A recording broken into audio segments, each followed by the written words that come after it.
Hello everybody, Gregg Sueur here for online tennis instruction. In today's video I'm going to talk about positioning at the net, and particularly for singles.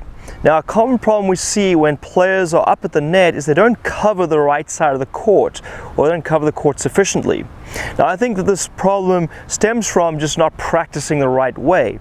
Now, very often we see when players are warming up and taking volleys, we tend to just volley straight up and down the middle. But in reality, when you're playing a match, very often you're going to be approaching to the net to one half of the court. So when you're coming in, you actually want to be moving in the direction of the ball and standing on the same side of where your approach shot landed, right? So when you're behind the baseline, you're always going to be covering cross court first. You're always going to be the opposite half of the court. But when you're at the net, it actually switches. You're going to be on the same side of the court, and you want to be covering the down the line pass first. So very often when players are warming up, I always take note of this, where we will warm up and down the middle of the court, and when they hit a ball out wide, very often they just stay stuck in the middle there. And that tells me right away they're not actually moving with the ball like they should do in a match. So it's very important that when you are warming up your volleys, if you happen to hit a volley off center towards one of the corners, for instance in this direction, you actually want to move in the direction of that ball, so you're covering down the line first. And if you take a diagonal step forward, you can very effectively still cover the cross-court pass. Same would be true if you hit the ball in the other direction to that corner. You would then reposition yourself this way. So it's a very good habit to get into. So one solution to this is that when I work with players on a regular basis, what we do is we actually have them standing at the net covering the entire court, and I position myself on one half of the court.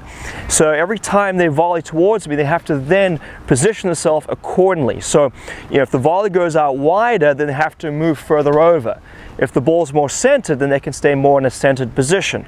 But it's a very good way to start to work on your positioning, but also to get used to the ball coming from one of the corners, and you would do that from both sides. Now, in order to progress the drill and make it a little more realistic, and you can be nice and aggressive at the net, we then will place 3 cones down like this. And first one is about midway between the net and the service line, and you'll see how these cones are positioned approximately midway between the center line and the single side line. That gives you a really good margin for safety. The next cone is placed here on the service line, and then the third cone is placed deep here, about 8 to 10 feet inside the baseline. And this deep cone over here, you'll notice that from the service line, if you look at all 3 cones, you're only able to see this cone where my feet are. The other cones, you're too far back if you're volleying from the service line to hit those 2 cones, or in other words, it'll be a low percentage shot. So if you're volleying from back there, you're going to aim for a deeper target.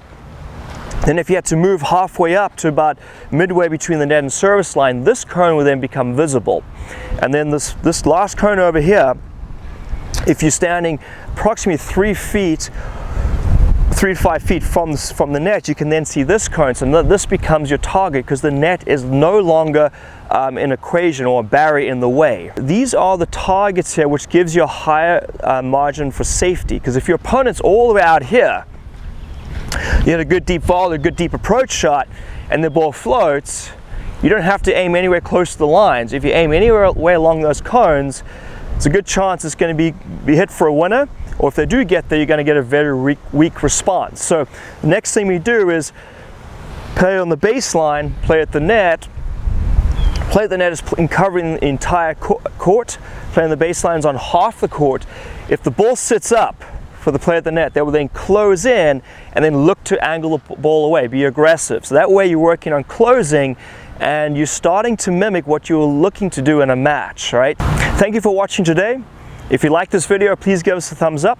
Post your comments below. Maybe share any volley drills you like to do that helps your net game. If you haven't subscribed to the channel, please subscribe. By interacting, it helps other players like yourself find this information on YouTube and other channels. Thank you.